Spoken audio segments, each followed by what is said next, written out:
क्या होता है, अब हनुमान जी ने छलांग लगाई। एक सिद्धि है जो आकाश में उड़ जाने की प्राप्त हो जाती है। आकाश मार्ग से जाके वो लंका में प्रवेश हुआ हनुमान जी।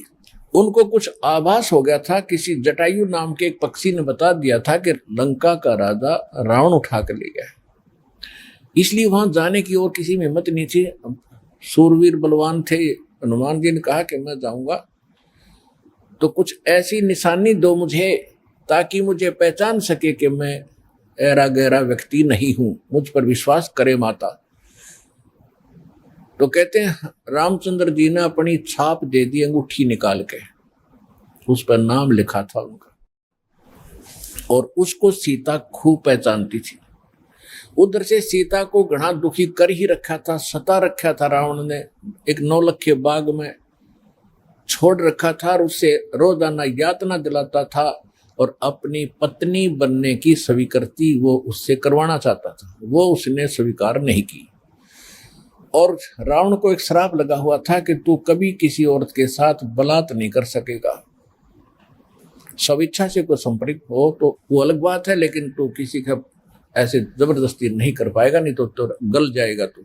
इस डर से वो जबरदस्ती नहीं कर पा रहा था और उधर से उसको पीड़ित कर रहा था कि स्वयं यश कर दे, लेकिन वो सीता ने नहीं किया था। एक वृक्ष के नीचे बैठी थी और अपने कर्मों को कोस रही थी।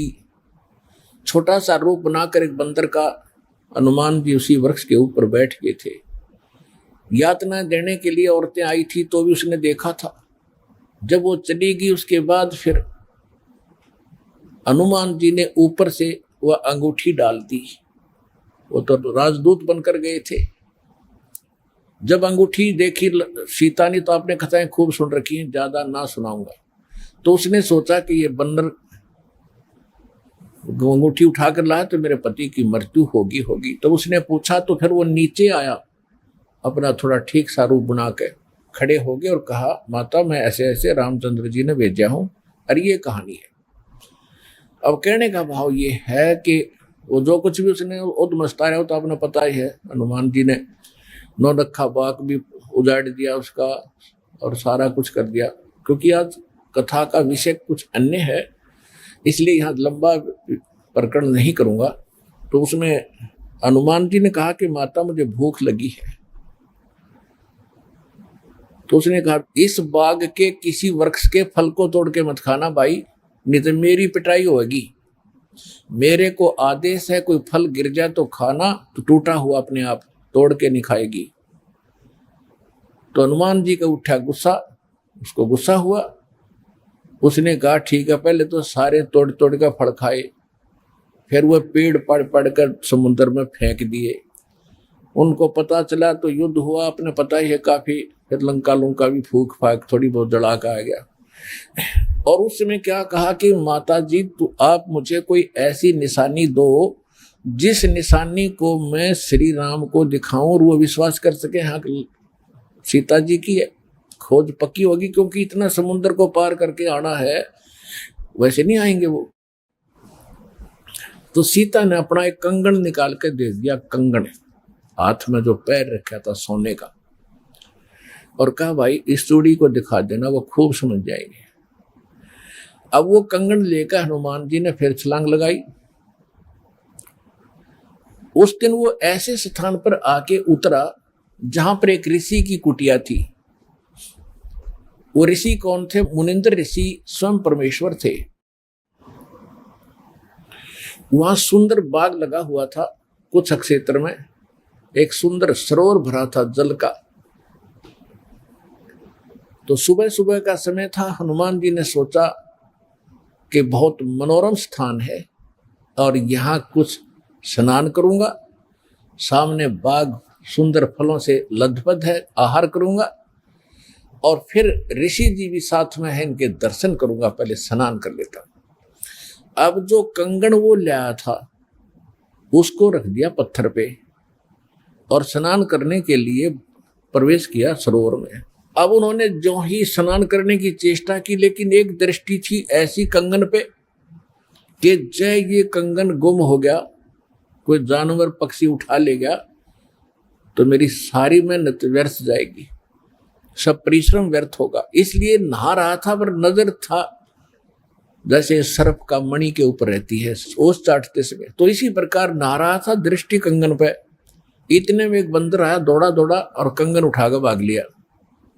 आगे आगे बंदर, पीछे पीछे हनुमान।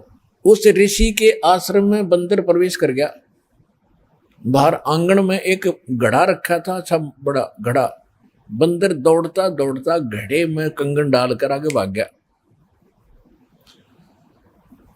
अब सुखी सांस ली कि कोई बात नहीं, ये समुद्र में डाल देता तो बातें बिगड़ जाती, घड़े में डाल दिया। फिर धीरे धीरे चले हनुमान जी।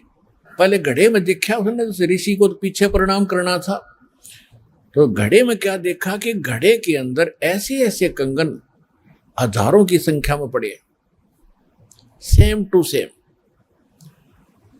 अब उसने सोचा भाई मैंने तो इतनी पहचान नहीं, कोई कंगन कौन सा है। और श्री रामचंद्र जी तो सारा जानते हैं, उनके कंगन के ऊपर सारी निशानियों को पहचानेंगे, और मैं कोई गलती से दूसरा उठा ले गया तो वो मानेंगे नहीं। इसलिए वो ऋषि जी के चरणों में प्रणाम किया। परमात्मा ने मुनिंद्र रूप में बैठे थे, पूछा कि पहलवान कैसे आए। हनुमान जी ने कहा कि ऋषि जी आप कौन सी दुनिया में रहते हो। मुनिंद्र जी ने कहा क्या बात है, मैं तो इसी पृथ्वी धरातल पर ही तो रहता हूं। क्या आपको नहीं पता आज श्री राम के ऊपर कैसी आपत्ति आई है, ऐसे ऐसे उसकी पत्नी गुम हो गई थी, वो माता की खोज करके मैं आया हूं। तो परमात्मा ने पूछा कि भाई कौन से राम की बात कर रहा तू। वो कहता है अच्छा कमाल करते हो ऋषि जी, आपको यही नहीं पता राम कौन है। परमात्मा ने कहा बताओ तो श्री, के दशरथ पुत्र श्री रामचंद्र जी, उनका वनवास हुआ था, ऐसे ऐसे सीता उठा ली थी और आज मैं खोज करके आऊं ऋषि जी। परमात्मा बोले कि ऐसे ऐसे 30 करोड़ राम हो लिए तेरे, और तेरे जैसे हनुमान यही लीला करते रहे। तो हनुमान जी ने सोचा कि ऋषि के साथ ज्यादा बहस करना उचित नहीं, और अपना काम करूं और चलूं। कहने लगे ऋषि जी और बात छोड़ो आप, कि मेरे सामने एक समस्या आ गई है कि ऐसे ऐसे मैं कंगन लाया था माता के हाथ का, और वो कंगन मैं स्नान कर रहा था, बंदर ने उठा के आपके घड़े में डाल दिया। तो परमात्मा बोले ले जा कंगन भाई, जा फिर अपना कर काम, जाओ हनुमान जी ले जाओ कंगन, निकाल ले जाओ, करो जो तूने करना। कहने लगे जी समस्या ये है कि इसमें और भी बहुत से कंगन पड़े हैं, और इन कंगनों में पहचान नहीं कर पा रहा हूं मैं, मेरा वो भगवान सीता जी वाला कौन सा है। परमात्मा बोले रे भले आदमी, तुम लाने वाला और तुझे पता नहीं तो मैं क्या बताऊं, फिर खोज ले कौन सा है तेरा। तो चिंतित हो गया कि भगवान दया करो। परमात्मा बोले कि जौन सा चाहे वो उठा ले जा, और सेम टू सेम पाओगे, इसमें कोई दिक्कत नहीं। कैसे कैसे फिर ये कंगन आए कहां से आपके पास, कि अब सुन, मैं कथा सुनाऊंगा तेरे को। जैसे ये रामचंद्र जो आत्मा है ये विष्णु जी की आत्मा है, ऐसे ऐसे न जाने कितनी बार धक्के खा लिए इसने, कितनी बार जन्म लिया, कितनी बार मर लिया। तो प्रत्येक त्रेता युग में ये ऐसा ही होता है, और मैं यहीं बैठा हूं जब का, मेरी तो बहुत युगों की आयु है, मैं यहां बैठा हूं। पहले इन बातों पर किसी को अविश्वास नहीं होता था। तो हनुमान जी से बताया कि तेरे जैसी आत्मा हनुमान ना जाने कितने बन करा लिए, और कितने ये ऐसे कंगन ले लेकर आए हैं, इसी प्रकार वो बंदर उठा के इसमें डालता रहा है। तो हनुमान जी ने पूछा कि हे ऋषिवर, मान लिया आपकी बात, जो कंगन लेकर हनुमान आता होगा तो वो कंगन तो लेकर भी जाता होगा, कहाँ लेकर जाता है, इस घड़े में मेरी आशीर्वाद से ऐसी पावर है कि डुप्लीकेट कॉपी तुरंत बना देता है, एज इट इज, 1 के 2 कर देता है। और नहीं विश्वास है तो ले ये कटोरा उठा के कोई दिया, ले इसमें डाल के देख ले। हनुमान जी ने कटोरी उठा कर उसमें डाली, तुरंत 2 होगी 1 जैसी। अब वो दोनों को देख रहा कि सचमुच ठीक है। तब हनुमान जी को कुछ विश्वास हुआ कि संत नहीं, ये कोई और ही महापुरुष हैं, बड़े सिद्धि युक्त हैं और सारी कथा को सही जानने वाले हैं। लेकिन कहा महाराज मैं आपकी बात से सहमत हूं, होगा कोई और भगवान, पर अब मुझे समय नहीं आपकी सारी बात सुनने का, क्योंकि मैं परमार्थ के काम में लगा हूं। परमात्मा बोले भाई ठीक है, ले जाए, कोई कंगन निकाल ले जाए बेटा, सारे एक जैसे मिलेंगे। वो उठा कर ले गए कंगन को, लेकिन हनुमान जी को फिर भी विश्वास नहीं हो रहा था। जब श्री रामचंद्र जी को दिखा दिया और रामचंद्र जी ने ओके कर दिया, जब हनुमान जी को संतोष हुआ कि 3100 की 100 सच बात हो, वो उधर से वो ऋषि की घटना भी नहीं भूल पा रहा था, उधर से फिर युद्ध भी शुरू होना था। कहने का भाव ये है, बात फाइनल होगी कि सीता वहां है, सारे लक्षण बता दिए, और वो कंगन को देखकर रामचंद्र जी को विश्वास हुआ। अब समस्या आई कि उसके ऊपर पुल बनाएंगे समुद्र पर। वो कथा आपको सुना दी कि 3 दिन तक स्वयं रामचंद्र जी घुटनों पानी में खड़ा होकर के याचना करता रहा। तीसरे दिन जब उसने कहा लक्ष्मण से कि बरा अग्नि बांध दे, ये लातों के भूत बातों से नहीं मानते, इसको फूंकता हूं। 3 दिन हाथ जोड़ता रहा कि हे सागर राज मुझे रास्ता दे दो, ये मान नहीं रहा। तब विपर रूप धारण करके समुद्र आया। उसने कहा कि भगवान ऐसा ना करो, इसमें ना जाने कितने जीव जंतु हैं, सब नष्ट हो जाएंगे, आपको पाप लगेगा, और ये जल सारा समाप्त हो गया तो ये गड्ढा बन जाएगा 1000 किलोमीटर गहरा, आप फिर भी नहीं जा सकते। कि हे रामचंद्र जी ऐसा काम करो, सर्प भी मर जाए लाठी ना टूटे। तो वो कारण जानना चाहा तो समुद्र ने बताया कि आपकी सेना में ये नल नील नाम के 2 ऐसे भक्त हैं जिनको इनके गुरुदेव का आशीर्वाद है कि इनके हाथों से पत्थर भी तैर जाते मेरे ऊपर, और कोई चीज यहाँ पर फ्लोट नहीं कर सकेगी। अपने आत्मा यहाँ मान बढ़ाई खत्म करती है, और जितने भी वहाँ आसपास ऋषि महर्षि भगत लोग थे, वो विष्णु पुजारी होते ही थे उस टाइम। तो सब ने पता चला कि विष्णु के अवतार श्री राम आए हैं, श्री राम की पत्नी उठा ली गई है, पता चल गया है वो रावण के यहाँ है, उसके ऊपर चढ़ाई करेंगे, लड़ाई करेंगे। वो मान नहीं रहा, तो नल और नील ये भगत सारे पहुंच गए सेना में, क्योंकि भगत तो हेल्प करें, दुखी ऐसा है कि, तो वो भी सेना में खड़ा पाया आगे दोनों। तो उनको बुलाया गया। रामचंद्र जी ने कहा भी नल नील कौन है, वो आगे आए।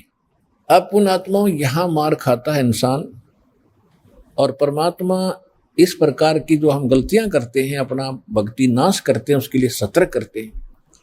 यहाँ पर क्या किया, नल और नील के मन में अभिमान आ गया, अहंकार आ गया कि आज हनुमान भी फेल, रामचंद्र भी फेल, क्योंकि पत्थर नहीं तर रहे, समुद्र पर पुल नहीं बन रहा। हमारे पास ऐसी शक्ति है कि पत्थर रखेंगे तैर जाएंगे, आज हमारी वाह वाह हो जाएगी। अंगद भी फेल, सुग्रीव भी फेल, जामवान भी फेल, ये फेल का चक्कर मारा जीव ने।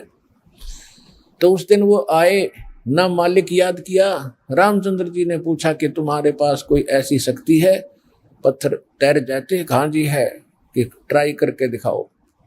उठाया, पत्थर रखा, क्यों अभिमान था कि कर देंगे काम, वो डूब गया। दूसरा फिर रखा, वो भी डूब गया। तीसरा फिर रखा, वो भी डूब गया।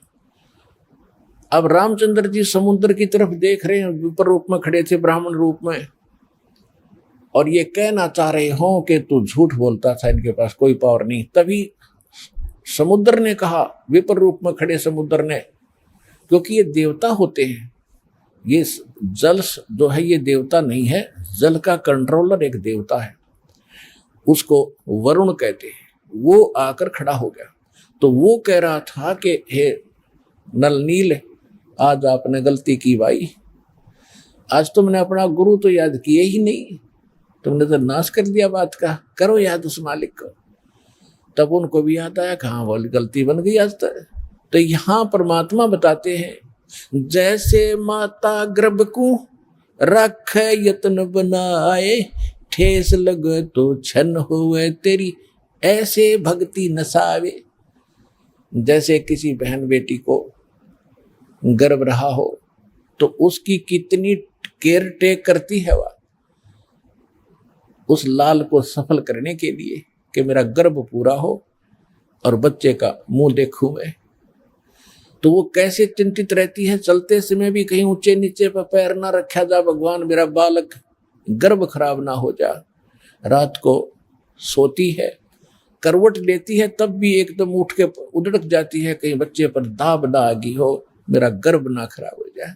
तो कहते हैं जैसे माता गर्भ को और रखे यतन बनाए और ठेस लगे तो छन हो जाता है, तेरी ऐसे भक्ति नसावे। तो इस भक्ति रूपी गर्भ जो आज आपकी आत्मा में परमात्मा के सच्चे शब्द से पल रहा है, इसको इतना संयम से, इतना देखभाल से, यानी सावधानी से इसको परिपक्व करना पड़ेगा। जैसे माता गर्भ को रख है यतन बना और ठेस लगे तो छन हो, तेरी ऐसे भक्ति नसावे। तो छोटी मोटी हम गलती कर देते हैं लापरवाही में, क्योंकि हमने इस लाल की कीमत का नहीं पता, जो आज हमारी आत्मा में सत भक्ति रूपी जो मालिक का मंत्र से गर्भ रह रहा है, यानी आत्मा प्रफुल्लित हो रही है, जो भक्ति रूपी जो लाल हमारे अंदर बन रहा है, इसको ऐसे संभाल के रखना है, ना अभिमान करना है, कोई मर्यादा भंग नहीं करनी है, नहीं तो फिर नुकसान हो जाएगा, आपकी भक्ति नष्ट हो जाएगी। अब उन्होंने परमात्मा को याद किया, रे नल नील यतन करे हार, तब सतगुरु से करी पुकार। रे नल नील यतन करे हार, तब सतगुरु से करी पुकार। जा सतरे खोलखी अपार सिंधु पे सिला तिराने वाले। जा सतरे खोलखी अपार सिंधु पे सिला तिराने वाले। धन धन सतगुरु सत कबीर भगत की पीड़ मिटाने वाले। धन धन सतगुरु सत कबीर भगत की वो पीड़ मिटाने वाले। नल नील ने जब याचना की हृदय से, हे भगवान गलती बन गई, आपके हाथ में इज्जत है हमारी, तो उसी समय परमात्मा वहां प्रकट हो गए। थोड़ी सी दूरी पर सबने देखा कि वो कौन आ रहा सामने। नल नील ने भी देखा, ये तो मेरे गुरुजी आगे हमारी पुकार सुन ली इन्होंने। जब मुनिंदर जी निकट आए, सभी ने दंडोत प्रणाम किया, श्री राम ने, हनुमान ने, सब ने। हनुमान जी ने देख लिया, बाबा जी तो वही है भाई, ये तो बिल्कुल सही, ये तो शक्तिशाली ऋषि है। लेकिन उस समय और वार्ता करने का समय नहीं था, जो समस्या थी वह उनके सामने अड़ी हुई थी। तब श्री रामचंद्र जी ने मुनिंद्र ऋषि से अर्ज की थी, भगवान आज हमारे सामने ये समस्या आई है, अभिमानी रावण हमारी याचना नहीं मान रहा है। हमने उसे खूब दूत भेजकर, अंगद को, हनुमान जी को, सबको भेजकर उससे प्रार्थना कर ली है, इसको लौटा दे मेरी पत्नी को। वो माना नहीं। अब नहीं माना तो हमने युद्ध करना पड़ेगा, और उसके लिए रास्ता चाहिए समुद्र पर। समुद्र रास्ता दे नहीं रहा। इसने विधि बताई कि आपके शिष्यों के पास यह शक्ति थी, मेरा दुर्भाग्य कि आज इनके हाथों में भी शक्ति नहीं रही। तो परमेश्वर ने कहा कि आज के बाद इनके हाथों में यह शक्ति रहेगी भी नहीं। इन्होंने बहुत बड़ी गलती की है, जो मैं रोज बताता हूं कि अभिमान से भगवान कोसों दूर है, और इतने दिन के बाद इतना दुख था इनके ऊपर, इन्होंने फिर बकवास कर दी। अब इनके पास यह शक्ति नहीं रही। तो श्री रामचंद्र जी ने कहा कि हे ऋषिवर, मेरी समस्या का समाधान करो। जब आप अपने बच्चों को, अपने शिष्यों को आशीर्वाद दे सकते हो शिला चराने का, तो आप खुद भी कृपा बख्श सकते हो मेरे लिए लंका में जाने का रास्ता बना दो। तब परमेश्वर ने कहा, ठीक है भाई, मेरा वचन है तेरे बाप तय। परमेश्वर ने कहा था कि तेरे बाप से मेरा वचन है कि तेरा पुल बनवाऊंगा। अब ये रामचंद्र जी का समझ में नहीं आई कि मेरे बाप से और क्या वचन है इनका, क्या वायदा है। परमात्मा ने अपनी प्यारी आत्मा धर्मदास जी को बताया था कि जब मैं प्रथम सतयुग में सतलोक से यहाँ आ रहा था तो बीच में इस काल की एक तपस्या है, वहां पर जीव दुखी किए जा रहे थे और मैं जोग जीत रूप में अपने पुत्र के रूप में वेशभूषा में था। तो इसने पहले मेरे साथ कुछ बकवास करी थी, ज्योति निरंजन ने इसकी पार नहीं बसाई थी तो मेरे चरणों में गिर गया था और इसने मेरे से वचनबद्ध करवा कर कुछ प्रार्थना की थी कि कुछ और सुविधा मुझे देना। उनमें से एक तो ये थी कि मेरा पुत्र विष्णु श्री राम रूप में जाएगा और ऐसे उसके प्रारब्ध में लिखा है कि उसकी पत्नी को रावण उठाएगा, समुद्र पर पुल नहीं बनेगा, आपके बगैर वहां कोई कृपा नहीं कर सकेगा, उसकी हेल्प नहीं कर सकेगा। तो परमात्मा ने स्वीकार किया था कि मैं ये काम भी करूंगा। फिर दूसरा वर्ग क्या था कि वो फिर समुद्र के ऊपर उसने जो तीर त्यार दिखा के जबरदस्ती धमका के रास्ता लेना चाहा था, इसका प्रतिशोध समुद्र लेगा।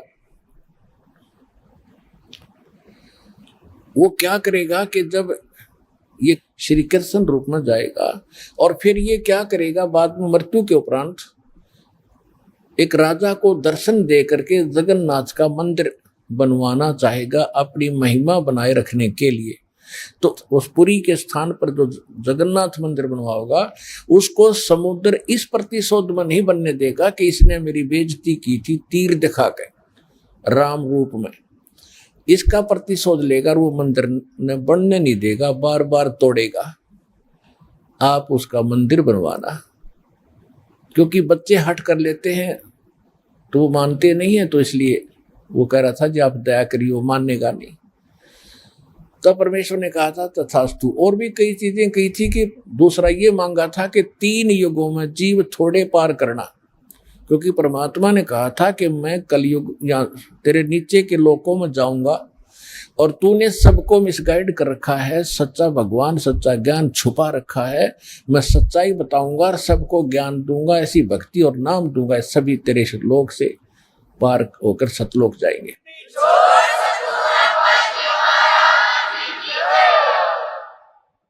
तो इस बात से वो बहुत दुखी हो गया कि तो मेरा नाश करेगा, मेरे बाग को उजाड़ेगा, क्योंकि काल ने हमारे को मिसगाइड करके धोखा करके मूर्ख बना के विवश करके और इस कच्ची बेड़ियों से बांध रखा है, ये शरीर दे दिया, इसमें हाड़ चाम मांस सारा थूक टट्टी पेशाब सारा भरा पड़ा है और हमने इतना प्यारा लगा है ये छूट नहीं जा। परमात्मा कहते इतना बढ़िया शरीर दूंगा, वहां जाकर ना नाड़ी होगी ना नस होगी, ना कोई बीमारी ना हारी, ना कोई बीपी हाई ना लो होगा। तो वो हमने पता ही नहीं था कोई ऐसा भी स्थान है जहाँ ऐसा सुख है। तो परमात्मा ने कहा था तेने क्या हाल कर रखा उन बच्चों का सारा, कोई गधा बना दिया, कोई कुत्ता बना दिया, और जो मनुष्य वो कौन से सुखी हैं, उनको ऐसा ज्ञान दूंगा और ऐसा मंत्र दूंगा वो यहाँ भी सुखी होंगे, मेरे साथ सतलोक जाएंगे। तो इस बात से वो दुखी हो गया था काल कि तो नाश करेगा मेरे बाग न उजाड़ेगा। भगवान का पता लग गया, सच्चे स्थान का पता लग गया तो यहाँ कौन रहेगा। तो तब उसने चरणों में गिर के रा करके कबीर भगवान से याचना की थी कि 3 युगों में जीव थोड़े ले जाना और चौथे युग में आप कितने ले जाना। और फिर ये पुल बनवाने का, जगन्नाथ के मंदिर को बनवाने का ये भी प्रॉमिस करवाया था। जब उसने सारा परमात्मा ने प्रतिज्ञा कर ली थी तो फिर ये खलनायक है, ये विलियन है, धोखेबाज और ठग है, इसने तुरंत अपना आंखें बदल ली और कहा जाओ जोग जीत संसारा जीव न माने कहा तुम्हारा। कहते हैं 12 पंथ करूं मैं साजा नाम तुम्हारा ले करूं आवाजा, और 12 पंथ नाम जो ले ही वो मेरे मुख में आन समोही। और पहले अंश हमारे जाई और पीछे अंश तुम्हारे आई, और जाइयो जोग जीत संसारा। परमात्मा ने कहा था कि फिर मैं त्रेता युग में जाऊंगा, ठीक है भाई, चौथे युग में जाऊंगा कलयुग में और फिर पार कर लूंगा। तने गलती तो मेरे से करवा ही ली। वैसे मालिक ने गलती नहीं की, दाता को पता था कि सतयुग त्रेता द्वापर में ये दुखी नहीं होंगे, और जब तक जीव दुखी नहीं होगा इतना भगवान नहीं पहचान सकता। इसलिए दाता ने जानबूझकर उसको यश कर दी थी और वो बन गया था स्याणा अपने आप में इंटेलिजेंट बन रहा था कि मैंने रोल मार ली भगवान की, है मैंने इनकी अकल मार ली, मालिक ने अकल मारी उसकी। अब वो क्या कह रहा था कि देख लेना कलयुग जब आएगा, पहले मैं अपने दूत भेज के ऐसा गलत प्रचार करवा दूंगा, ब्रह्मा विष्णु महेश तक सीमित कर दूंगा, कोई पत्थर कोई पानी कोई मंदिर कोई मस्जिद गुरुद्वारों में बांध दूंगा, और पहले अंश हमारे जाई पीछे अंश तुम्हारा आई, जाओ जोग जीत संसारा जीवन मोहन ने फिर कहा तुम्हारा। कि पहले मेरे दूत जाएंगे और सारा उल्टा ज्ञान उल्टा भगवान उल्टा विधान सबको बता देंगे, गलत मंत्रों से रटा देंगे। ये राधा स्वामी पंथ, धन धन सतगुरु पंथ, निरंकारी पंथ, ये रासाराम जैसे ये सारे नकली पंथ काल के चलाए हुए। तो परमात्मा को पता था कि इसने कर लेते सारे जुगाड़ अपने, और जब मेरा दास जाएगा ऐसे समय में जब इनके परिपक्व हो चुके होंगे सारे पंथ, इन्हें जो कहना सुनना होगा वो सब कह चुके होंगे, जो ज्ञान देना होगा वो दे चुके होंगे, जो नाम देना होगा वो नाम दे चुके होंगे। और जब मेरा दास जाएगा वो प्रमाणित करके दिखाएगा कि सच्चाई ये है झूठ ये है, तो 2 मिनट में मेरे बच्चे मुझे पहचानेंगे और मेरे पास आ जाएंगे।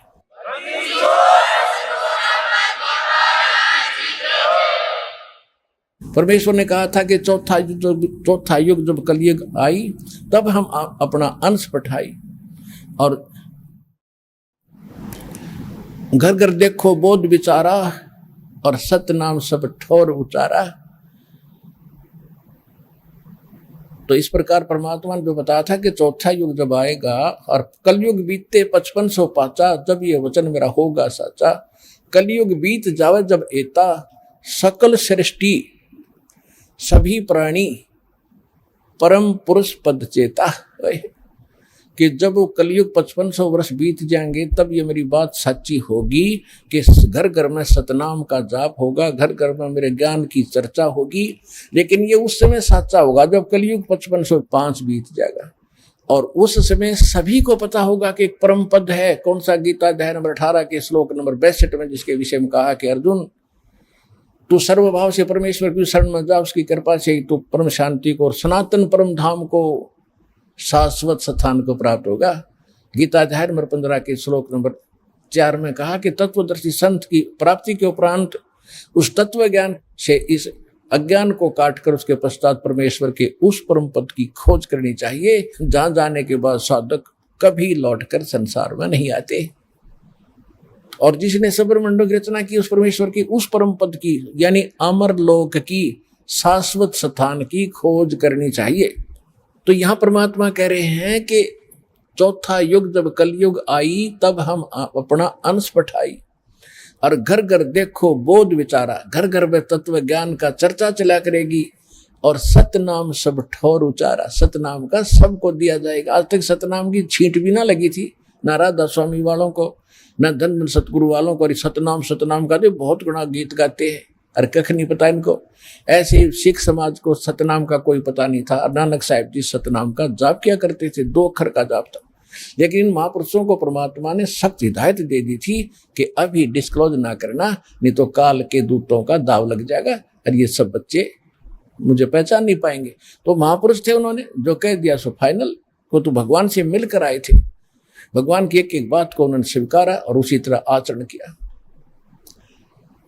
तो अब परमात्मा ने कहा कि जो 5505 वर्ष बीत जाएगा कलयुग, उसके बाद सबके मुंह पर सतनाम का जाप होगा। आप देख रहे हो, धन धन हो गए आप।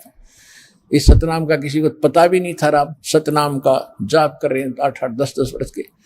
तो सौभाग्य तुम्हारा, भगवान के विशेष कृपा पात्र बच्चे हो आप, जो सतलोक आश्रम बरवाला जिला हिसार हरियाणा में पहुंच रहे हो, दीक्षा प्राप्त कर रहे हो।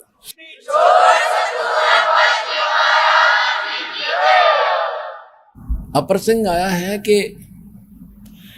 परमेश्वर ने कहा था कि मैंने तेरे बाप से वचन कर रखा है, इसलिए मैंने आना पड़ा और ये पुल बनवाऊंगा मैं। अब रामचंद्र के बात समझ नहीं आओ, मेरे पिता से कैसे वचन हुए होंगे। सोचा कभी बात होगी इनकी, पिताजी के पास साधु संत आते ही रहे थे। तो परमेश्वर एक सोटी ले रहे थे हाथ में, डंडा, और परमात्मा ने कहा कि आ जाओ मेरे साथ साथ, इस पहाड़ के चारों तरफ एक चक्कर लगाता हूं, निशान लगा दी रेखा कि एक बहुत बड़ा पहाड़ था, उसके चारों तरफ का एक लाइन खींचा है, रेखा परमात्मा, एक रेखा खींच दी डंडी से कि इसके बीच बीच के पत्थर मैंने हल्के कर दिए, फ्लोटिंग कर दिए, और इनको उठाओ और फोड़ो, तराशो और पुल बनाओ। नल और नील को फिर भी सेवा दे दी कि ये राज मिस्त्री रहे हैं और इनको पत्थर तराश के सेट करना आता, इसकी मदद लेना और नल नील सहायता करना इस परोपकार में। तो नल नील ने वो राज का काम कराया था उनमें, उनको तराश तरूश के एक दूसरे में फंसा दिया ताकि वो अड़े रहे। लेकिन आशीर्वाद कबीर भगवान मुनिंद्र जी का था, जिससे वो पत्थर तरे थे और लंका पर चढ़ाई करने के लिए समुद्र पर पुल बना था। धन धन सत गुरु सत कबीर भगत की, पीड़ मिटाने वाले। धन धन सत गुरु सत कबीर भगत की, पीड़ मिटाने वाले भक्त की, पीड़ मिटाने वाले भक्त की, पीड़ मिटाने वाले। धन धन सतगुरु सत कबीर भगत की, पीड़ मिटाने वाले। रहे नल नील यतन कर हार, तब सतगुरु से करी पुकार। रहे नल नील यतन कर हार, तब सतगुरु से करी पुकार। जा सत रेखा लिखी अपार सिंधु पे, शिला तिराने वाले। जा सत रेखा लिखी अपार सिंधु पे, शिला तिराने वाले। धन धन सतगुरु सत कबीर भगत की, पीर मिटाने वाले। डसी सर्प ने जब जा पुकारी, इंद्रमती अकुलाए। डसी सर्प ने जब जा पुकारी, इंद्रमती अकुलाए। आपने तुरंत करी सहाय बेरूली, मंत्र सुनाने वाले। आपने तुरंत करी सहाय बेरूली, मंत्र सुनाने वाले। धन धन सतगुरु सत कबीर भगत की, पीड़ मिटाने वाले। दामोदर सेठ के होते अकाज, अर्ज करी डूबता देखे जहाज। दामोदर सेठ के होते अकाज, अर्ज करी डूबता देखे जहाज। लाज मेरी रखियो गरीब नवाज, सिंधु से पार लंघाने वाले। लाज मेरी रखियो गरीब नवाज, समुद्र से पार लंघाने वाले। धन धन सतगुरु सत कबीर भगत की, पीड़ मिटाने वाले। कह कर जोड़ दीन धर्मदास, दरस दे पूर्ण करियो आस। कह कर जोड़ दीन धर्मदास, दरस दे पूर्ण करियो आस। मेटियो जन्म मरण की तरास, सत्य पद प्राप्त कराने वाले।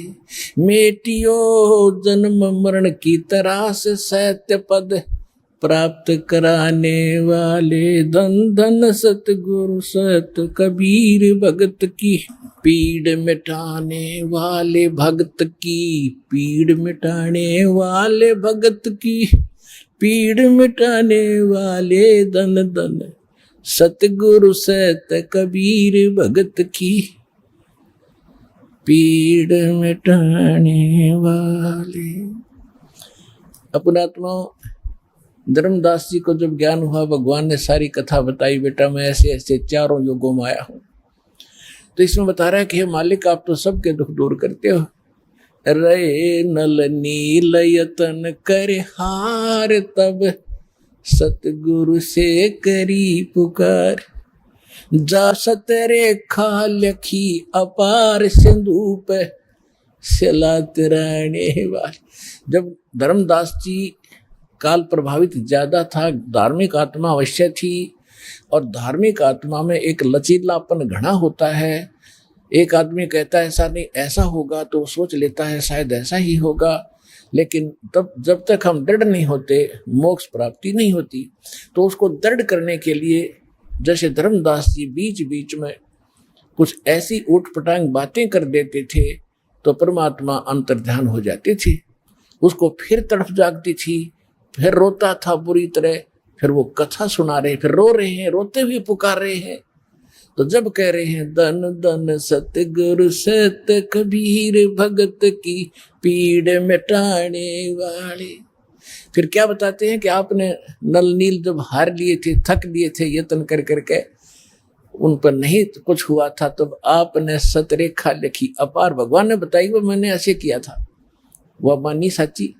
फिर कहते इंद्रमती द्वापर युग में एक रानी थी, सर्प ने डस लिया था, वह विश्वास नहीं कर पा रही थी, मालिक करुणा में नाम से आ रहे थे, उसको भी आपने जीवित किया, पार किया।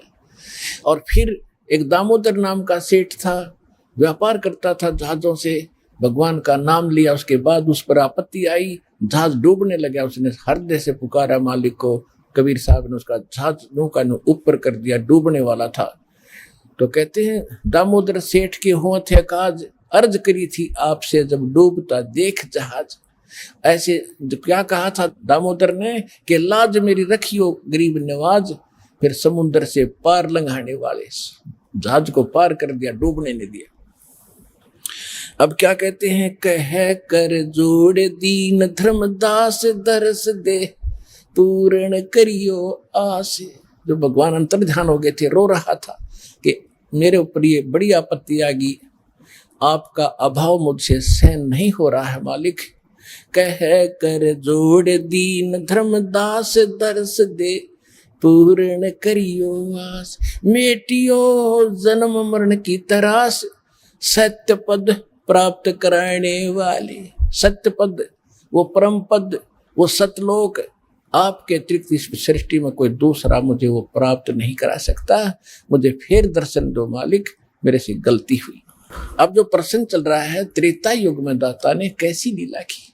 अब क्या होता है, देखो पुण्यात्माओं, हम परमार्थी भी हैं, क्योंकि भगत का स्वभाव होता है कि वो परमार्थ पर ज्यादा रुचि रखता है, लेकिन परमार्थ के साथ साथ स्वार्थ भी होना चाहिए थोड़ा सा। वो स्वार्थ कौन सा, अपने कल्याण का, आत्म कल्याण का स्वार्थ भी चाहिए। अब हनुमान जी ने जब तो ताकत थी, पहलवान था, धार्मिक था, रामचंद्र जी की जल्दी लग रही थी, जब ऋषि रूप में परमात्मा इत्फाक वहां मिले और सारी लीला देख ली, और फिर ये भी देख लिया कि उसी ऋषि ने आकर समुद्र पर पत्थर तरियाए, और फिर भी बुद्धि बनाया, क्योंकि रामचंद्र जी का साथ लग रहा था।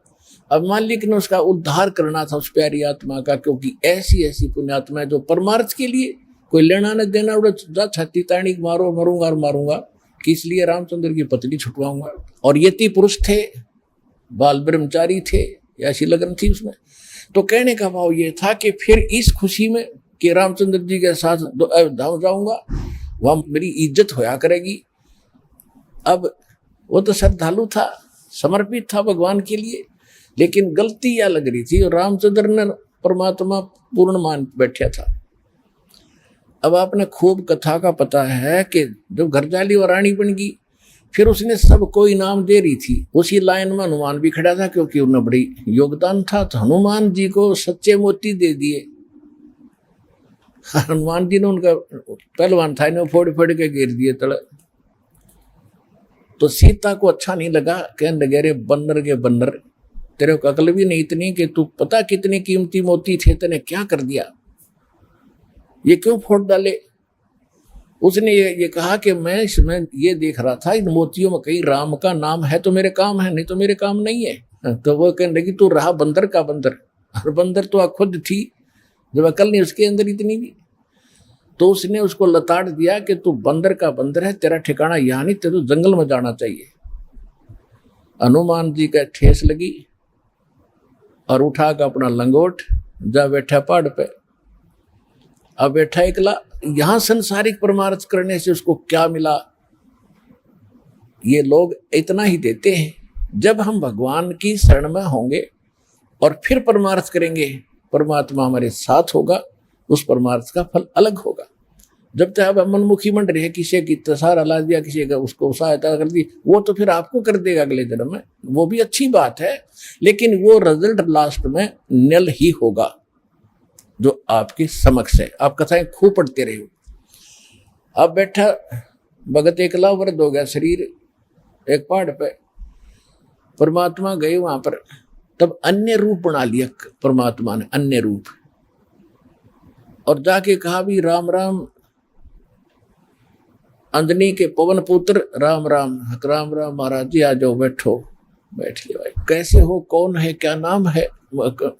तूने बताया भाई मेरा नाम तो कोई है नहीं, मैं तो ऐसे भटक रहा हूँ और परमात्मा की खोज में लगा हुआ हूँ, ऐसे ऐसे मुझे, आप भगत आदमी हो, आपसे दो चर्चा करने यहाँ बैठ जाता हूँ, थोड़ी देर राम नाम की चर्चा कर लुका, करो करो। कल जब हनुमान जी ने गुण गाए कि 3 लोग के भगवान आ रहे, दशरथ के पुत्र घर में रामचंद्र नाम उनका, परमात्मा बोले फिर भगवान ने आप क्यों छोड़े है, वैसा बढ़िया राम था तो तेरा, तो भगवान के लिए तो भटक रहा है, और भगवान ने छोड़ा अयोध्या में, तो बैठा पहाड़ पे, फिर यह कौन सी समझदारी तेरी? अब हनुमान जी ने सोचा भाई बात तो बाबा जी ने काटेगी कही, कहने लगा भाई जिसको भगवान मान बैठे राम नहीं है, ये तो नाम रामचंद्र है इसका, राम तो कोई और है जो सुप्रीम पावर है, उसका भेद मेरे पास है, इस राम तो पता नहीं कितने मर लिए। तब उसने कहा कि ये बात एक बाबा जी और कहा था मुझे ऋषि जी वहां पर, तब परमात्मा ने वो रूप बनाया कि भाई मैं हूं वही, तेरे लिए भटक रहा हूं प्यारी आत्मा। चरणों में शीश रख दिया हनुमान जी ने कि महाराज जी मुझे ज्ञान बता दो। परमात्मा बोले अब थक लिया तू संसार से, देख लिया तेने क्या उपकार किया, तुझे क्या मिला वहां से, और उनको क्या मिलेगा वो फिर बता दूंगा, अब तेरे जचे को नहीं। सीता तो घर से निकाल ली जाएगी, रामचंद्र डूब कर मरेगा सरयू नदी में लास्ट में, इनकी ये हालत होती है यहाँ पर। अब जब तो हनुमान जी का सारी साची लगे ठीक, क्यों उसका जूते लाग लिए वहां से, तुमने बोला महाराज वह सच्चा ज्ञान बताओ, मैं सारी सुनूंगा। सारा ज्ञान बताया कि मैं सीधा नु का भगवान हूं तो नहीं जचा कि मैं उस परमात्मा का संदेश लेकर आता हूं, 4 युगों में आता हूं। सारी कहानी सुनकर कति साची मान ली, और फिर कहा कि जब आंखें देखूं कि अभी आप वहां से आते जाते हो तो तब कुछ यकीन हो। तो परमात्मा वहां से उड़े आकाश में, और उसको दिव्य दृष्टि दे दी हनुमान जी ना, तो 1 किलोमीटर पाछे कुछ दिखा को नहीं। हनुमान जी देख रहे यहाँ से बैठे, वो ज्वालिए सारे लोग दिखे, राम कृष्ण नर के नीचे रह गए, और वो पहुंच गए सतलोक में, वहां तक देख रहा है। फिर कहा कि महाराज वापस आ जाओ, मेरा पूरा विश्वास हो गया। तब वापस आ गए, तब हनुमान जी ने नाम लिया उस परम पिता से, तब उस आत्मा का कल्याण हुआ। पुण्यात्माओं ये है सत्यनारायण कथा।